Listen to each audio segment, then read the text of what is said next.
Merci, frère. Merci, frère Extra. Bonsoir à la ville de Houston.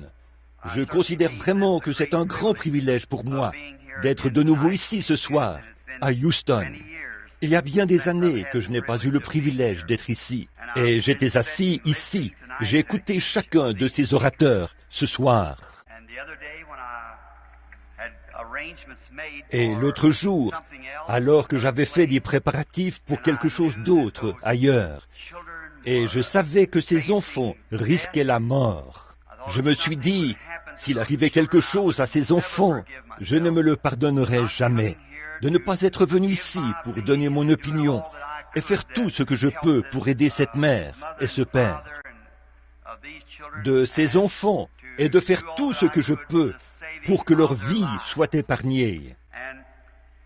Et Houston est un lieu commémoratif pour moi. Il renferme beaucoup de souvenirs formidables que je chéris depuis ma première visite ici, il y a bien des années. Ici, au héros de la foi, frère Kitson, puis ici à l'auditorium, quand j'étais ici avec frère Raymond Richet et les ministres de la ville. Et puis, bien sûr, monsieur Ayers, monsieur Kipperman, le soir où l'appareil photo a prouvé que je ne disais rien de faux. C'était la vérité. Et quand l'œil mécanique de l'appareil photo a capté la vision pas la vision, la réalité, le Christ que nous prêchons et que nous aimons tant était avec nous. Il a promis d'être avec nous. Et l'appareil photo a pris sa photo. J'ai souvent dit dans le passé que je voyais cette lumière tout le temps, mais parfois, les gens étaient un peu sceptiques à ce sujet. Et en effet, on pourrait comprendre qu'il le serait. Mais ce soir-là, cela l'a prouvé. C'était la première fois qu'elle était photographiée. Depuis lors, elle a été photographiée plusieurs fois. En Allemagne, il n'y a pas longtemps, elle est descendue quand l'onction était là, puis elle est repartie. Et ces choses ne visent pas à glorifier un être humain, mais c'est pour confirmer la présence de Jésus-Christ parmi son peuple. Et nous croyons que ce même Seigneur Jésus est ici ce soir pour nous aider dans ce cas-ci. Et je crois qu'il s'y intéresse plus que nous ne pourrions l'être. Et j'éprouve certainement de la compassion pour les parents de ces enfants. Et je me tiens aux côtés de chaque homme et chaque femme qui essaye de les délivrer des mâchoires de la mort. Et maintenant, je comprends que ces réunions ne sont pas des réunions de réveil, mais il s'agit d'une série de réunions de prière qui ont lieu pour ces âmes qui sont confrontées à la mort. Et alors, je suis en retard. Je ne parlerai pas très longtemps, mais j'aimerais tirer un texte, ou plutôt un contexte d'un texte que j'aimerais lire à deux endroits dans l'Écriture. Et vous qui avez une Bible, si vous voulez prendre avec moi un instant.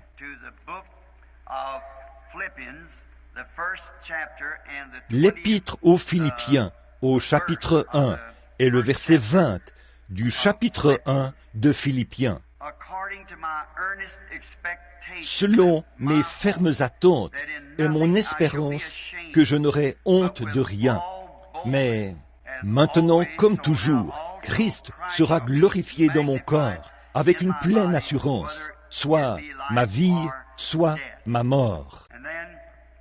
Puis aussi dans le livre des Actes, au chapitre 2, le verset 30. Je vais peut-être lire du verset 25 au verset 30. Car David dit de lui, « Car je voyais constamment le Seigneur devant moi, parce qu'il est à ma droite, afin que je ne sois point ébranlé. Aussi mon cœur est dans la joie, et ma langue dans l'allégresse, et même ma chair reposera avec espérance. Car je n'abandonnerai pas mon âme dans le séjour des morts, et je ne permettrai pas que ton sein voie la corruption. Tu m'as fait connaître le sentier de la vie. Tu me rempliras de joie par ta présence. Hommes frères, qu'il me soit permis de vous dire librement au sujet du patriarche David qu'il est mort, qu'il a été enseveli et que son sépulcre existe encore aujourd'hui parmi nous. Comme il était prophète et qu'il savait que Dieu lui avait promis avec serment qu'il ferait naître le Christ de sa postérité selon la chair, pour le faire asseoir sur son trône. C'est la résurrection du Christ qu'il a prévue et annoncée, en disant qu'il ne serait pas abandonné dans le séjour des morts, et que sa chair ne verrait pas la corruption. Courbons la tête un instant pour prier. Notre Père céleste, nous te sommes reconnaissants pour ta miséricorde. Et Seigneur, c'est vraiment la raison pour laquelle nous sommes ici ce soir, pour demander miséricorde. Nous ne demanderions pas ceci si nous n'avions pas la foi pour croire que cela nous serait accordé. Des hommes ont traversé le pays en avion, et partout, des prières montent vers toi, afin que la vie de ceux pour qui nous intercédons avec instance ce soir soit épargnée. Seigneur, nous demandons de la force pour les mères et les pères de ces jeunes. Et d'après ce que nous comprenons, ce jeune homme t'a donné sa vie et il veut te servir. Et comme nous avons entendu l'un des orateurs dire qu'il voulait devenir ministre de l'Évangile, je te prie, ô Dieu, d'accorder cette possibilité au jeune homme. Pardonne-nous nos péchés, purifie nos cœurs des mauvaises pensées et de tout obstacle devant nous qui empêcherait notre prière pour ces gens d'être exaucés. Comme nous avons lu ta parole, nous savons que les cieux et la terre passeront, mais ta parole ne faillira pas. Nous te prions de nous donner, par le Saint-Esprit, le contexte qu'il faudrait, qui serait ta volonté divine dans ce cas-ci. Maintenant, alors que nous avons entendu l'avocat et bien d'autres parler, et nous prions que nous trouvions ce qu'il faut faire ensuite. Quel est le prochain pas que nous devons faire? Seigneur, nous sommes ici pour le faire. Dévoile-le-nous, Seigneur, par ta parole, car nous le demandons au nom de ton Fils, le Seigneur Jésus. Amen. Nous avons lu ces quelques versets, et je me rends compte que l'occasion est importante, parce que c'est préoccupant. Je me disais, quand j'en ai entendu parler et que j'ai reçu le télégramme de cette mère, et si c'était mon fils assis dans ce couloir de la mort, ou ma fille, et nous voulons faire tout ce que nous pouvons pour cette situation. Alors certains diront peut-être, eh bien, ce n'était qu'un tout petit bout de la parole que vous avez lu, frère Branham. Eh bien, c'est peut-être vrai aussi. Mais voyez-vous, ce n'est pas la taille ou le nombre de mots. C'est ce que ça signifie. C'est simplement ce dont il s'agit, c'est la promesse de Dieu. Et je veux tirer de ce soir, de ce sujet de ce soir, ou un sujet de ceci, un absolu. J'ai choisi ce sujet tout à l'heure, assis dans ma chambre de motel, parce que je pense que maintenant, nous avons besoin de quelque chose de positif, d'un absolu, sur lequel nous pouvons nous appuyer et savoir que c'est la vérité. Dans un moment critique comme celui-ci, nous devons avoir quelque chose et être absolument certains que cette chose est la vérité, quelque chose sur lequel nous pouvons nous appuyer pour savoir comment avance l'affaire. Or, d'après Webster, un absolu en soi, c'est illimité en puissance. Et c'est essentiellement un point de référence final. Et un point de référence final est un amen. Il est l'absolu, comme il est la fin, il est tout. Or, chaque grande réalisation de ce monde a été attachée à un certain absolu. On ne peut rien accomplir si on n'a pas quelque chose sur quoi s'appuyer. Quand un jeune homme compte épouser une jeune femme, il doit connaître le caractère de cette jeune femme, ou la jeune femme connaître le caractère du jeune homme, quelque chose sur quoi elle peut s'appuyer. Est-ce que cet homme sera un homme juste? Est-ce qu'il sera pour moi le mari qu'il me faut? Est-ce que cette femme m'apportera dans la vie ce que j'attends d'elle, la loyauté et tout? Et donc, ça doit être quelque chose sur lequel ils s'appuieront pour faire leur vœu, sachant que ce sera quelque chose qui tiendra. Et c'est pour ça que nous les amenons devant l'Église et devant la parole de Dieu, pour fixer solidement cet absolu. Or, Paul, ici, comme nous le voyons, il avait un absolu sur lequel il s'est appuyé toute sa vie après sa conversion. C'était une vie centrée sur Christ. Et quel endroit pour avoir un absolu, une vie centrée sur Christ. C'était une vie différente de celle qu'il avait vécue à un certain moment, car il a dit, la vie que je vis maintenant, qui était différente de celle qu'il avait vécue. Et à un moment donné, Paul a vécu cette expérience qui l'a amené à cette décision. En effet, Paul était un grand homme puissant parmi les Juifs et un grand théologien, mais il n'était pas très sûr de sa position. Mais un jour, en route vers Damas, une lumière, une colonne de feu est descendue du ciel. Et Paul, qui était juif, savait que cette lumière, cette colonne de feu, avait été la chose qui avait, le Dieu qui avait conduit son peuple hors d'Égypte. Ils avaient suivi cette colonne de feu. Alors, comme il était juif, il lui a tout de suite dit, « Seigneur, qui es-tu » Il l'a reconnu comme Seigneur. Mais, qui es-tu ? Et la voix est sortie de la colonne de feu. « Je suis Jésus. » Et il te serait dur de regimber contre les aiguillons. À partir de ce moment-là, Paul a su que le Jéhovah de l'Ancien Testament était Jésus du Nouveau. Et il avait quelque chose sur lequel il pouvait s'appuyer. Et c'est ainsi qu'il a pu écrire cette glorieuse épître aux Hébreux. Maintenant, si dans votre vie, vous avez un absolu, vous faites des choses que vous ne feriez pas habituellement, surtout si vous avez une vie centrée sur Dieu. Une vie centrée sur Dieu fait faire à une personne des choses qu'elle ne ferait pas habituellement, des choses très bizarres, étranges.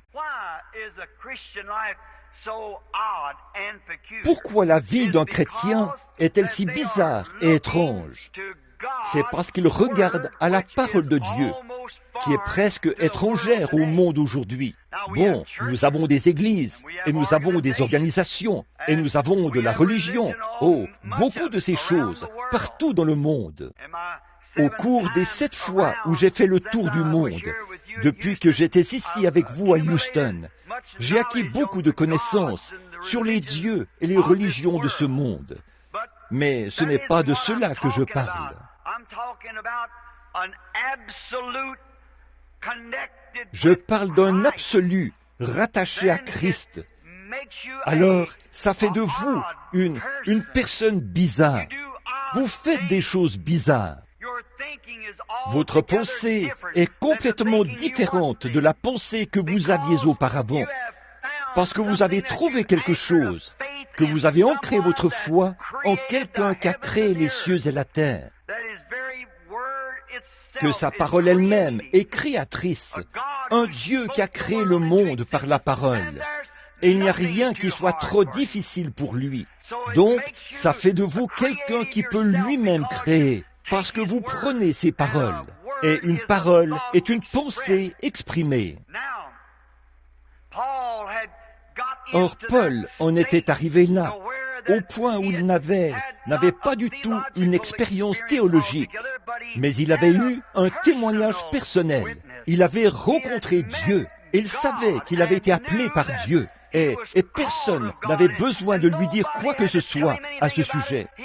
Il était absolument certain que Dieu restait toujours Dieu. Si seulement le monde pouvait faire ça, et si ce groupe de gens assis ici ce soir pouvait simplement garder à l'esprit que Dieu est toujours Dieu, il est tout aussi capable de répondre dans ce cas qu'il l'est dans un cas de guérison divine ou de n'importe quoi d'autre. Il est toujours Dieu. Et si nous pouvons fonder nos espoirs, non seulement nos espoirs, mais une pensée absolument positive sur ce qu'il dit. Nous reconnaissons que c'est la vérité. Et ces gens ont un drôle de comportement. Ils semblent carrément oublier le côté négatif, parce qu'ils ont trouvé un absolu, et que c'est la parole de Dieu. Jésus a dit, « Les cieux et la terre passeront, mais ma parole ne faillira jamais. » Par conséquent, si nous avons la parole de la promesse, alors en elle, aucun échec possible. Elle ne peut pas faillir. Donc, je crois bien que pour ces réunions de prière ici, les gens religieux de Houston, ce qui les intéresse, ce sont les vies humaines. Et c'est dans ce but-là que nous sommes rassemblés, pour faire appel à une puissance qui surpasse toutes les lois et les puissances faites par l'homme. Quelque chose qui peut changer le cœur de l'homme, comme il l'avait fait pour Pharaon en Égypte. Il est Dieu. Alors, il nous faut maintenant cesser de regarder le côté négatif et nous mettre à regarder le côté positif. Et avant de pouvoir avoir la foi, vous devez avoir quelque chose en quoi avoir la foi. Et sur quoi d'autre pouvez-vous appuyer votre foi que sur la parole du Dieu vivant, sur ce qui a été créé, sur les puissances du Tout-Puissant? En quoi d'autre pourrions-nous mettre nos espoirs?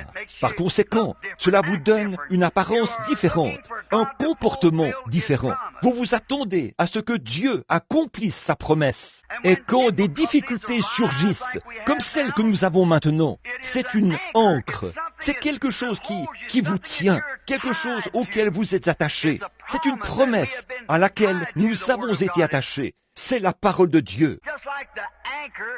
Tout comme l'encre est l'absolu pour le navire à l'heure de la tempête. Le navire peut naviguer sur la mer.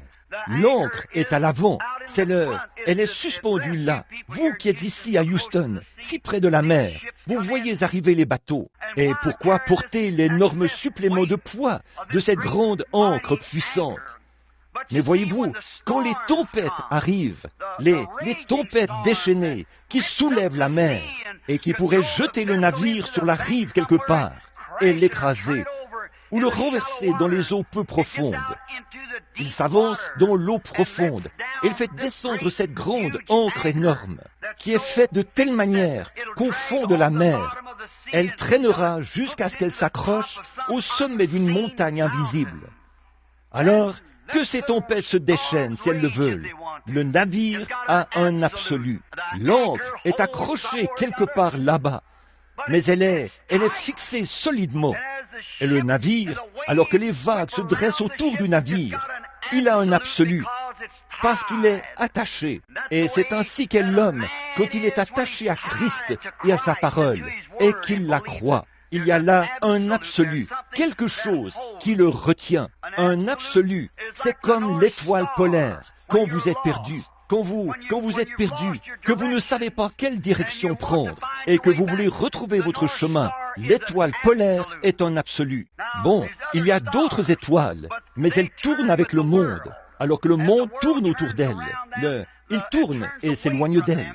Et là, saviez-vous, la même étoile du matin est aussi l'étoile du soir, parce que le monde a simplement tourné.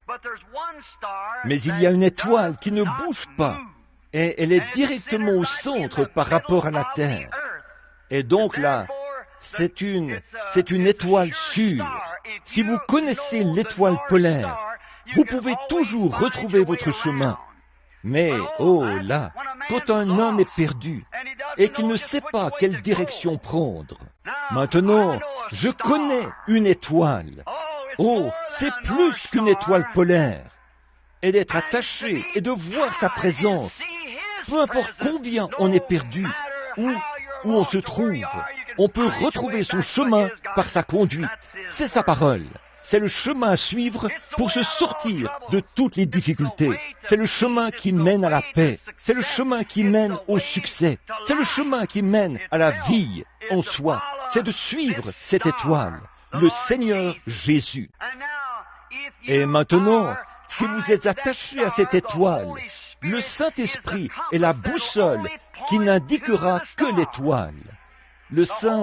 Une boussole, c'est quelque chose qui indique le pôle Nord grâce à un aimant. Et le seul moyen Peu importe combien vous vous trouvez dans les profondeurs de la jungle, ou combien les fourrés sont épais autour de vous, ou combien il y a de brouillard sur la mer, cette aiguille de la boussole, vous pouvez la tourner comme bon vous semble. Elle va pivoter pour revenir exactement là et indiquer l'étoile polaire. Et quand nous avons des ennuis et que nous mettons notre confiance en Christ, une chose est certaine, le Saint-Esprit nous indiquera la parole qui nous guidera vers l'étoile polaire et nous apporter tout ce dont nous avons besoin. Il est notre absolu. Pour l'homme qui est perdu dans le désert, la boussole est la chose qui le guide vers l'extérieur du désert. Quand nous avons des ennuis, il n'y a qu'une seule chose. Cette chose est aussi sûre que l'étoile polaire. Tant que le monde reste dans sa position et qu'il tourne, l'étoile polaire restera à sa place. Et tant qu'il y aura une éternité, Christ sera toujours le sauveur et le moyen de se sortir de tous les problèmes, de tous les différends, de toutes les épreuves, de tout. Et c'est pourquoi quand nous sommes attachés à lui, nous ne nous énervons pas et ne nous emballons pas comme le monde. Et, qu'allons-nous faire au sujet de ceci? Qu'allons-nous faire au sujet de cela? Il semble que nous ne sommes même pas ancrés, mais un homme qui a ancré son âme en Jésus-Christ, sa confiance est là, sachant que lorsqu'il demande quoi que ce soit au Père en son nom, Jésus a dit « Je le ferai ». Ça règle la question. Ça règle la question. C'est l'amen. C'est l'absolu. C'est le point de référence final. Quand Jésus a dit « Tout ce que vous demanderez au Père en mon nom, je l'accorderai ». Ça, c'est un point de référence final. C'est ça, tout ce dont vous avez besoin. Quand vous priez, croyez que vous l'avez reçu. Vous le verrez s'accomplir. Ça règle la question. C'est tout, vous voyez. Pourvu que nous soyons vraiment ancrés et que nous le croyons et que nous ayons fait de lui notre absolu. Parce qu'il est l'absolu qui enlève de nous toute crainte. Il n'y a aucune crainte quand on est vraiment attaché au rocher des âges. Il n'y a aucune crainte pour le marin, peu importe à quel point le navire est ballotté par les vagues, tant que cette ancre est accrochée au sommet de la montagne. Là, bien sûr, il sait que le navire ne coulera pas. Il n'ira pas frapper un rocher quelque part. Il ne se retrouvera pas dans des eaux peu profondes, être renversé, parce que son absolu est ancré au sommet d'une montagne. Et quand un homme peut prier la prière de la foi et ancrer son âme là-bas dans la parole de Dieu, où tous les cieux et la terre passeront, mais cette parole ne passera pas. Il n'y a aucune crainte. Qu'ils viennent dire ce qu'ils veulent. Notre foi est en Dieu. Dieu seul. Nous croyons cela. À un moment donné, les bonnes manières à table de cette nation reposaient sur la parole d'une femme. Je crois que son nom était Emily Post. Or, elle était l'absolu en ce qui concerne les bonnes manières à table. Si Emily Post disait « Prenez et mangez vos haricots avec votre couteau », c'était ainsi. C'était ainsi parce qu'elle était l'absolu en ce qui concerne les bonnes manières à table. Si elle disait « Buvez votre café dans votre soucoupe en le buvant à petites gorgées », peu importe combien ça avait l'air négligé, c'était quand même l'absolu. Tout le monde s'y pliait parce qu'il la considérait comme l'absolu quant aux bonnes manières à table. Nous devons avoir un absolu, quoi que nous fassions. Si nous voulons accomplir quoi que ce soit, nous devons avoir un absolu. À un moment donné, la parole d'Hitler était un absolu en Allemagne. Peu importe ce que n'importe qui d'autre disait, la parole d'Hitler était un absolu. S'il disait « il meurt », il mourait. S'il disait « ils vivent », ils vivaient. Et s'il disait « nous allons en guerre » ou « nous n'allons pas en guerre », quoi que nous fassions, sa parole était un absolu. À un moment donné, l'Italie avait un absolu. C'était la parole de leur dictateur, Mussolini, ce qu'il disait de faire. On raconte que son chauffeur est venu le chercher 1 minute à l'avance. Il l'a abattu. Pourquoi? Il a dit « je ne veux pas que tu arrives 1 minute à l'avance. Je veux que tu arrives à l'heure pile. » Voyez, sa parole était l'absolu. Toute l'Italie s'y pliait. À un moment donné, Pharaon en Égypte était un absolu. Mais voyez-vous, toutes ces décisions qu'ils ont prises, c'était des décisions d'hommes. Elles ont toutes failli. Pourquoi? Parce qu'elles n'étaient pas conformes à l'humain. Ce n'était pas conforme à la parole de Dieu pour la vie humaine. Je veux que cela, je l'espère, s'ancre. Si nous comptons sauver la vie humaine, nous devons nous conformer à la parole de Dieu et au plan de Dieu pour la vie humaine. Et le seul moyen pour vous de trouver ceci, c'est de le trouver dans sa parole et d'y croire. Bon, donc, si Pharaon, j'étais en Égypte il n'y a pas longtemps, et je pense qu'ils ont dû creuser 6 mètres dans le sol pour trouver le trône où était assis Pharaon en tant que roi de la terre. Et les grands Hérode et ainsi de suite qui sont passés au fil du temps, nous voyons que le royaume sont tombés et qu'ils ont disparu. Mais il y a un royaume qui est au-dessus de tous les royaumes. Il est tellement haut dans les cieux qu'il ne passera jamais.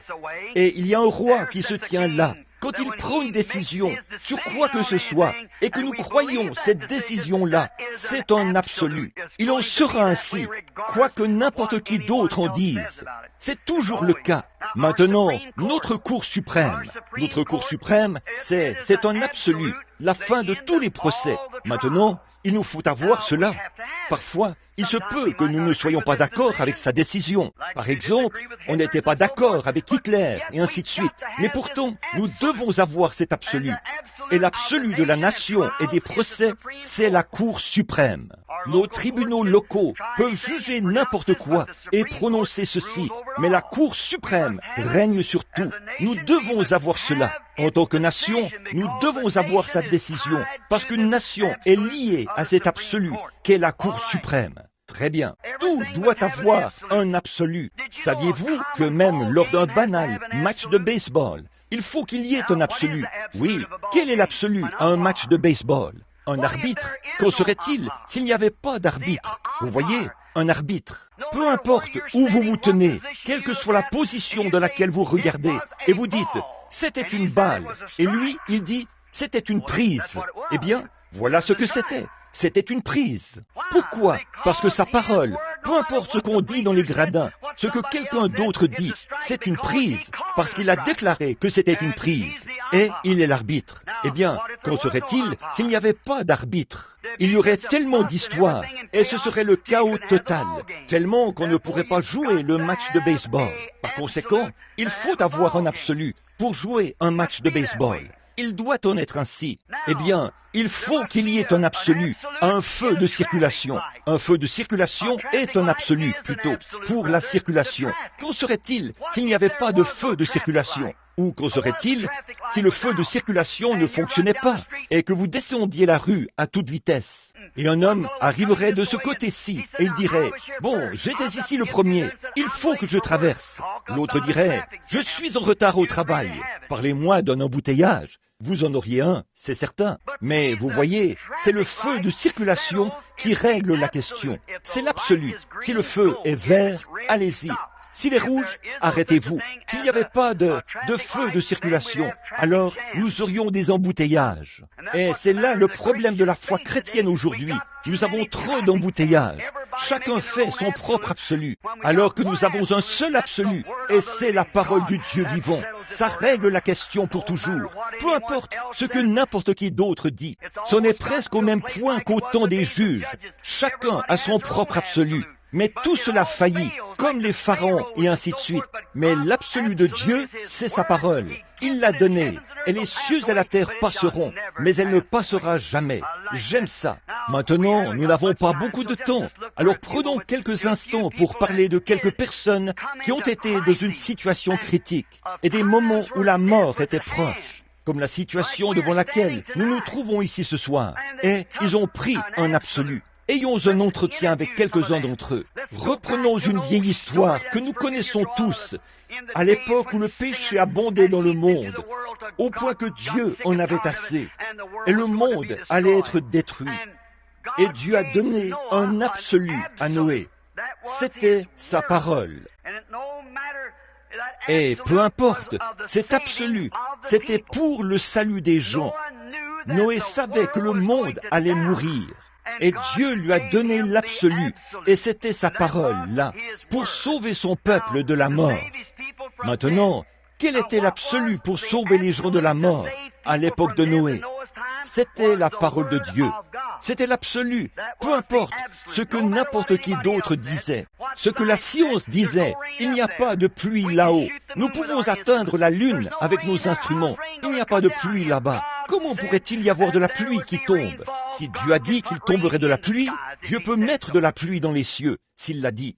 Noé vaquait à ses occupations, serein, et il préparait une arche pour le salut des gens.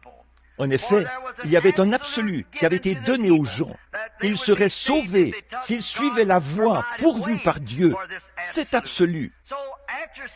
Alors parfois, après que nous avons accepté l'absolu, j'aimerais dire ceci à cause des parents de ces enfants, ce que je veux vous dire dans un instant. Maintenant, si, parfois, quand nous l'avons accepté, nous sommes mis à l'épreuve pour voir si nous y croyons vraiment. Dieu fait généralement cela. Et Dieu agit. Il ne peut pas changer son programme, parce que sa parole, c'est lui-même. Au commencement était la parole, et la parole était avec Dieu, et la parole était Dieu. Et la parole a été faite chair, et elle a habité parmi nous, le même hier, aujourd'hui et éternellement. Donc, c'est toujours Dieu. Quand il est appelé sur une scène pour agir, la décision qu'il prend, il doit toujours s'en tenir à cette décision. Il ne peut pas la changer parce qu'il est infini. En effet, moi, je peux changer ma décision. Vous le pouvez parce que nous sommes limités. Par conséquent, nous commettons des erreurs. Mais Dieu ne peut pas changer sa décision parce qu'il est infini. Et sa décision est parfaite. Toujours. Il ne peut pas dire « je me suis trompé ici et je vais changer ma décision » parce que ça montrerait que Dieu peut changer. Et Dieu ne peut pas changer. Et sa parole ne peut pas changer non plus. Il est le même, toujours. Alors Dieu a mis Noé à l'épreuve. Après qu'il a accepté son absolu, Noé est entré dans l'arche. Dieu a fermé la porte derrière lui. Ils ont sans doute dit « maintenant, demain matin, il y aura des nuages noirs, et il y aura du tonnerre et des éclairs, et la pluie tombera. » Mais vous savez, le lendemain, le soleil s'est levé, toujours aussi éclatant. J'imagine que les croyants frontaliers ont dit « nous allons aller là-bas ». Le vieil homme avait peut-être raison à ce sujet. Alors, peut-être que la science avait tort, qu'il pourrait y avoir de la pluie là-haut. Mais souvenez-vous, il n'avait jamais plu. Mais le deuxième jour, le soleil brillait toujours autant. Le troisième, le quatrième, le cinquième, le sixième, et même jusqu'au septième jour. Mais Noé était monté à l'étage supérieur pour pouvoir observer les cieux. Et ce septième matin, quand est arrivée l'heure où les gens avaient refusé l'absolu de Dieu, sa voie pourvue pour le salut, pour sauver la vie des gens, la pluie s'est mise à tomber et les égouts se sont remplis et le bateau s'est mis à monter et il a conduit Noé et les autres en lieu sûr. Bien sûr, parce qu'ils mettaient leur confiance dans la parole de Dieu, l'absolu, la parole de la promesse de Dieu. Peu importe combien cela semble terrible et combien cela devient sombre, croyez quand même à votre absolu. Moïse, eh bien, il avait essayé de sauver la vie de ces pauvres Hébreux. Et ils étaient presque aussi mal en point, ou tout aussi mal en point que ces deux enfants que nous essayons de sauver ce soir. C'étaient des esclaves, et il les tuait au hasard, quand il le voulait. Et Moïse a senti dans son cœur que ce n'était pas la volonté de Dieu. Alors il a essayé de le faire par l'instruction. Il a essayé de le faire par ses propres efforts. Et il s'est rendu compte qu'il avait lamentablement échoué. Il a lui-même fait quelque chose qui n'était pas juste, parce qu'il a ôté la vie à un autre homme. Et ce n'était pas une chose juste. Ensuite, il est allé dans le désert, et il y est resté pendant 40 ans. Mais un jour, il gardait les brebis derrière le désert. Il y avait une lumière dans un buisson. Quand Moïse s'est approché de cette lumière, la voix de Dieu lui a parlé de cette colonne de feu qui se trouvait là, dans ce buisson. Et cette voix dit « Moïse, Moïse !» Et il a dit « Me voici, Seigneur !» Et il a dit « ôte tes souliers, car la terre sur laquelle tu te tiens est sainte. » J'ai entendu les gémissements de mon peuple. J'ai entendu leur réunion de prière. Je me suis souvenu que je leur ai fait une promesse. Oh, cela devrait enflammer le cœur des croyants chrétiens ce soir. Je suis Dieu. Je me souviens que je l'ai promis. Comme cette voix était scripturaire. Et il a dit, Moïse, je t'envoie là-bas pour les délivrer. Et Moïse, Bien entendu, comme je l'ai dit au début, quand on prend cet absolu de Dieu, cela fait faire des choses qui sont, parfois ridicules aux yeux des gens. Pouvez-vous imaginer ça? Un homme qui avait fui les Égyptiens et le lendemain matin, après avoir vu cet absolu, cette parole de Dieu lui a parlé, un témoignage indéniable, parce que c'était la parole. La promesse était là, et la confirmation du grand Dieu de la création, de ce qu'il a accompli, un miracle en présence de Moïse, et a démontré qu'il était un Dieu de création. Et Moïse, le lendemain matin, a pris sa femme et l'a assise sur un mulet, avec l'enfant sur sa hanche. Et cet homme de 80 ans, la barbe qui lui descendait jusqu'à la ceinture, le crâne chauve qui luisait, un bâton tordu à la main, il descend en Égypte en poussant des cris à plein poumon. « Où vas-tu, Moïse ?»« Je descends en Égypte pour prendre le contrôle. » Prendre le contrôle? Une invasion par un seul homme. Pourquoi? Il avait un absolu, il avait quelque chose, il avait la parole de Dieu, sur laquelle il pouvait s'appuyer. Un homme de 80 ans, avec un mulet et un bâton à la main. C'est tout ce qu'il avait. C'est comme une invasion par un seul homme en Russie aujourd'hui. Mais il est descendu et a pris le contrôle, parce qu'il avait un absolu. Il avait parlé à Dieu. Il avait entendu la voix de Dieu. Et ce qu'il y a, c'est qu'il a réussi. C'est vrai. Pourquoi? Cela l'a accompagné tous les jours de sa vie. C'était un absolu. Aucun homme n'a le droit de monter aux chairs pour prêcher l'évangile, à moins d'avoir lui-même foulé ces sables sacrés, où aucun agnostique ni aucun incroyant ne pourra jamais déprécier par ses explications le surnaturel de Dieu. Jésus n'a pas permis à ses disciples de prêcher, peu importe combien ils le connaissaient bien. Ils devaient aller dans la ville de Jérusalem, attendre là, jusqu'à ce qu'ils soient revêtus de la puissance d'en haut. Il faut qu'ils aient cette expérience-là.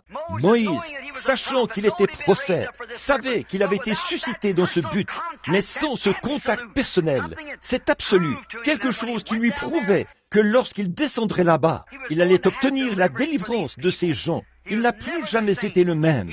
Il est allé là-bas parce qu'il avait l'absolu. Et il a fait exactement ce que Dieu lui avait dit de faire. Il n'y avait aucune crainte dans son cœur quand il a jeté les serpents ou les verges et qu'elles se sont transformées en serpents. Et les imitateurs charnels sont arrivés avec leur jour de ministère. Ils ont jeté les leurs par terre et ont fait la même chose. Moïse avait fait exactement ce que Dieu lui avait dit de faire. Il n'avait rien d'autre à faire que de rester tranquille et de voir la gloire de Dieu. Puis, nous voyons que Dieu a pris son serpent et qu'il a dévoré les autres. C'est comme ça que ça se passe. Il était certain que le Dieu qui pouvait lui dire de faire ceci pouvait prendre soin de lui dans cette mauvaise situation. Ne pouvons-nous pas ce soir, sur la base de ce jeune homme qui a donné son cœur à Christ, nous en tenir à cet absolu? Dieu peut rendre possible les choses impossibles. Il peut changer le cœur des juges. Pourquoi sautons-nous si frénétiquement sur d'autres choses? Prenons Dieu premièrement. Ramenez cela à la promesse. Dieu l'a promis qu'il le ferait. Alors souvenez-vous, Moïse a toujours été une personne différente parce qu'il a pris la parole de Dieu et qu'il y a cru. Et il avait une promesse qui lui avait été confirmée. Combien pourrions-nous en mentionner? Nous n'avons pas le temps. En écrivant une note aujourd'hui, j'écrivais ici au sujet de Daniel que c'était une peine capitale pour lui de prier tout autre Dieu. Mais il avait été en rapport avec Dieu et il savait que Dieu était capable de prendre soin de lui. Les enfants hébreux, on allait les jeter dans une fournaise ardente et ils seraient consumés par la chaleur. La fournaise avait été chauffée 7 fois plus qu'elle ne l'avait jamais été. Ces enfants hébreux croyaient Dieu. Ils ont dit, notre Dieu est capable de nous délivrer de cette fournaise. Pourquoi? Ils avaient eu un absolu. Ils avaient la parole de Dieu. Et le Dieu qui a pu délivrer ces enfants hébreux de la cellule des condamnés à mort, d'une fournaise ardente, à combien plus forte raison peut-il délivrer ce jeune garçon juif ici, qui se trouve là-bas, dans une cellule de condamnés à mort? À combien plus forte raison est-il? Et il est toujours le même Dieu, Jéhovah, qu'il a toujours été. Nous, comme l'apôtre Paul, nous pouvons nous rendre compte que ce même Dieu vit aujourd'hui, hier, aujourd'hui, est éternellement le même. Alors les chrétiens peuvent tenir la main immuable de Dieu et changer toute la situation. La prière change les choses. C'est ce que nous voulons faire. Que pouvons-nous dire au sujet de Josué? Comment va-t-il traverser le Jourdain? Il semble que Dieu était un étrange militaire, en plein mois d'avril, quand le niveau de l'eau était haut comme ça. Mais il a dit à Josué, « Prends l'arche et va de l'avant. » C'est tout ce qu'il avait à faire. Dieu a fait reculer le Jourdain et fait un chemin de terre sèche. Et ils ont traversé et ont été délivrés. Ce que c'était. Ce n'est pas étonnant que Josué ait dit, « Moi et ma maison, nous servirons l'Éternel. » Comme David, ce grand patriarche, comme nous aimerions parler de lui, nous n'avons pas le temps. Mais, et bien des fois, comme nous avons entendu quelqu'un, il y a quelques instants, parler de David et de son péché. Mais quand tout cela a été pardonné, et quand il s'apprêtait à aller au combat, et nous appelons ça dans le monde une situation difficile, et que l'opposition était forte, David était couché là, sous l'arbre, et il passait un moment pénible, jusqu'à ce qu'il entende le bruit passer dans les mûriers. Alors là, c'était différent. David s'est levé et est allé de l'avant parce qu'il avait un absolu. Il savait que c'était Dieu qui marchait devant lui. Ne pouvons-nous pas faire une prière de la foi qui enverra Dieu vers ce comité de probation là-bas? Bien sûr que nous le pouvons. Nous croyons que nous le pouvons si nous nous appuyons sur cet absolu. Comme Abraham appelait les choses qui n'étaient point comme celles étaient, parce qu'il avait une promesse absolue de Dieu, que Dieu allait lui donner un enfant par Sarah. Et alors qu'elle avait 100 ans, c'était lui plutôt, et qu'elle en avait 90, il ne douta toujours pas, par incrédulité, au sujet de la promesse de Dieu. Mais il fut fortifié, donnant la louange à Dieu. Et nous prétendons être les enfants d'Abraham. Alors que la Bible a été écrite depuis l'époque d'Abraham, et tous les témoins que nous avons eus dans les époques passées, attestant que Jéhovah tient sa parole, que Christ est le Fils de Dieu. Il est le médiateur entre l'homme et Dieu, et il n'y a aucun autre médiateur que lui. Et il a promis, si vous demandez quoi que ce soit au Père en mon nom, cela vous sera accordé. Et nous prétendons être les enfants d'Abraham. Alors que Abraham appelait les choses qui étaient comme si elles n'étaient pas, parce qu'il croyait Dieu. Absolument, je le crois de tout mon cœur. La vie de Paul, centrée sur Christ, était son absolu. Ça l'a attaché. Christ était l'absolu de la résurrection, comme nous le lisons ici. Il a dit, Dieu a promis avec serment à David qu'il n'abandonnerait pas son âme dans le séjour des morts. Un serment, c'est la fin de toute contestation. Et il a juré qu'il n'abandonnerait pas son âme dans le séjour des morts, mais qu'il le ressusciterait. C'est pourquoi il a fait confiance à Dieu et il a été crucifié. Il est mort et ressuscité et est monté au ciel parce qu'il a cru Dieu. Alors qu'il a donné un exemple, à combien plus forte raison pouvons-nous prendre l'absolu? Si Christ a pu le prendre sur la base de cette seule promesse-là, à combien plus forte raison pouvons-nous le prendre alors que nous avons des milliers de promesses, et avec le sang de Jésus-Christ, qui est là pour purifier notre chemin et nous faire traverser ce grand abîme du péché qui nous séparait, cette incrédulité, qui nous séparait de Dieu et nous amener directement dans sa présence pour lui parler. Cela ne pourrait pas être plus glorieux. Oui, nous devons avoir un absolu. Je pense à quelqu'un en ce moment. En terminant, ce serait George Washington.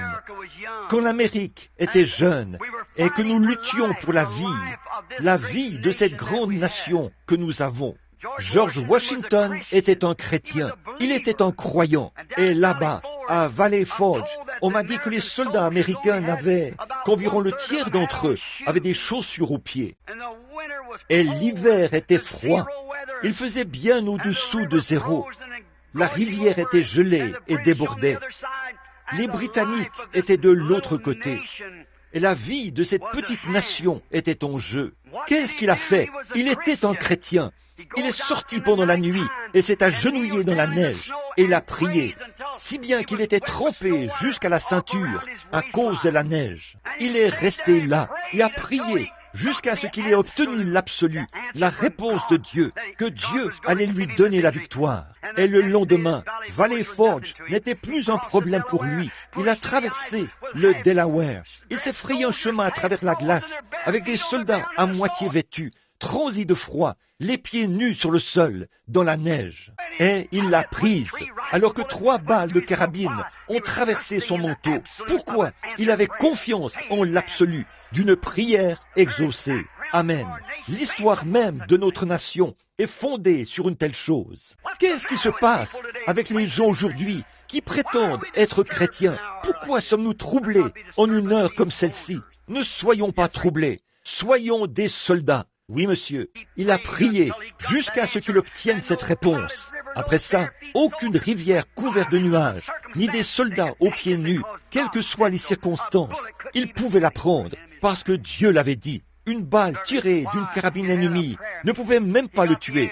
Certainement. Pourquoi? Il avait eu une réunion de prière. Il a reçu la réponse. Comme c'était bien un soir, quand l'apôtre Pierre était dans la prison et ils allaient le tuer le lendemain matin. Il allait mourir condamné à la peine capitale, comme ce à quoi fait face ce petit juif maintenant. Mais qu'est-ce qu'ils ont fait? Ils ont fait la même chose que ce que nous, ici, à Houston, nous essayons de faire.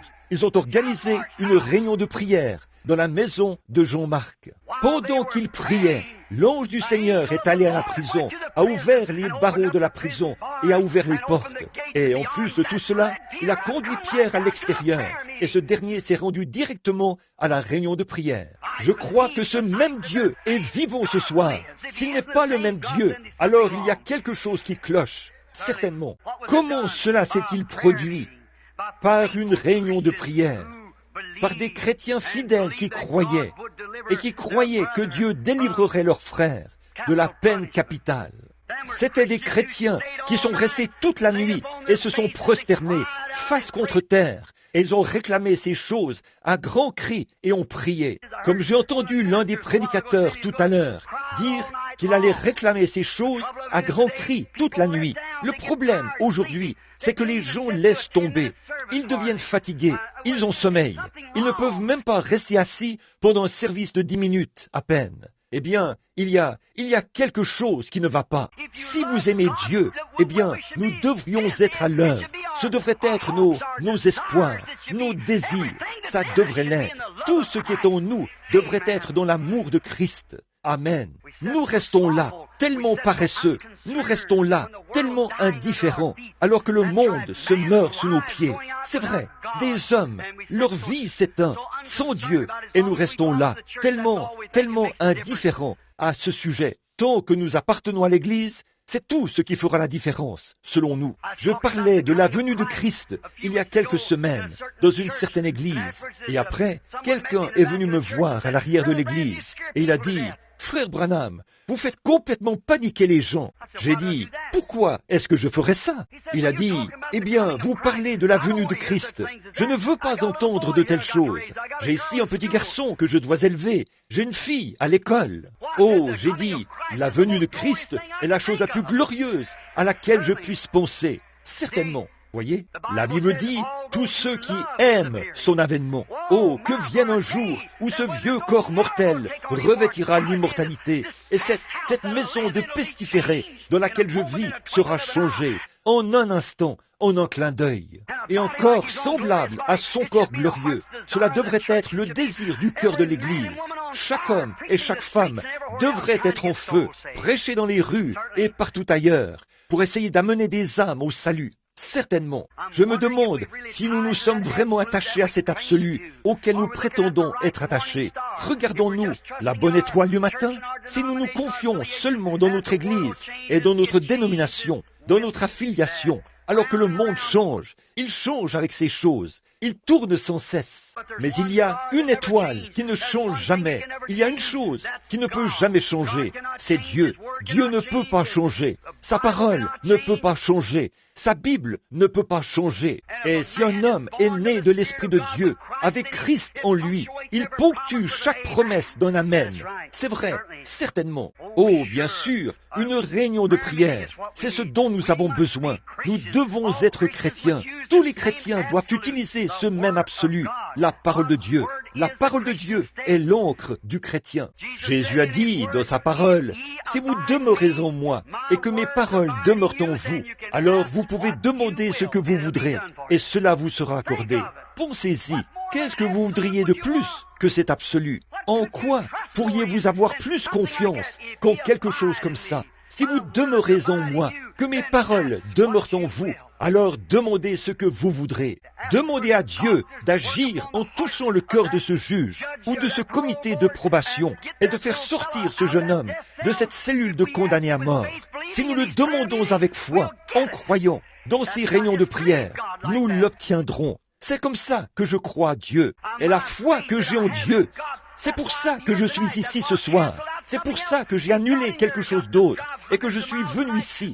Je dois faire des centaines de kilomètres en voiture ce soir pour retourner à Tucson, dans l'Arizona, parce que je suis venu unir ma foi à la vôtre. C'est un homme, c'est une âme qui se trouve là-bas.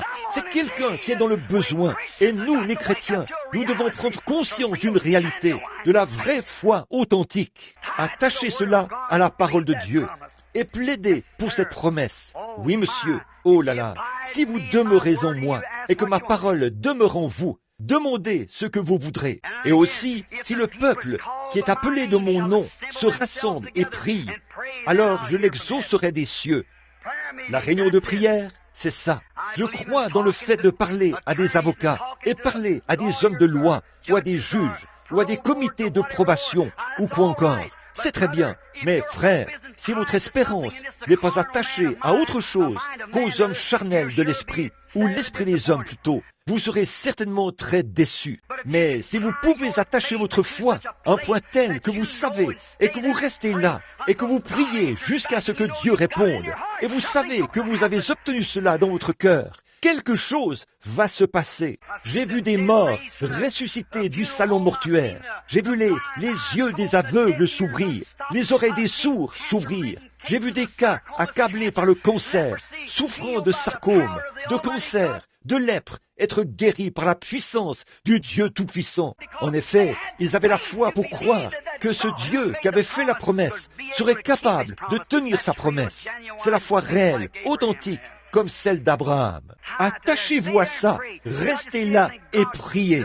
Il ne s'agit pas de simplement s'agenouiller et « Oh Dieu, délivre le pauvre petit et renvoie-le à la maison ». Nous aimerions tous ça, mais restons là jusqu'à ce que quelque chose se soit produit. Oh, quand quelque chose se sera produit, alors cette assurance pourrait descendre parmi ces petites poignées de gens assis dans cette salle, ici, ce soir. Il pourrait descendre parmi nous ici même, assez de foi et de puissance de Dieu. Si nous pouvions prier jusqu'à exaucement, jusqu'à ce que nous atteignions cette ligne d'arrivée, jusqu'à ce que cet absolu descende, cette même colonne de feu, qui a été photographié ici, à Houston, par l'appareil photo de Ted Kipperman, il y a 12 ans. Il est ici ce soir, tout aussi grand qu'il l'était à ce moment-là, pour délivrer ce garçon, pourvu que nous le croyons, parce qu'il est le même, hier, aujourd'hui et éternellement. Je le crois de tout mon cœur. C'est pourquoi je suis ici pour offrir ma prière, avec vous tous, afin que Dieu épargne leur vie.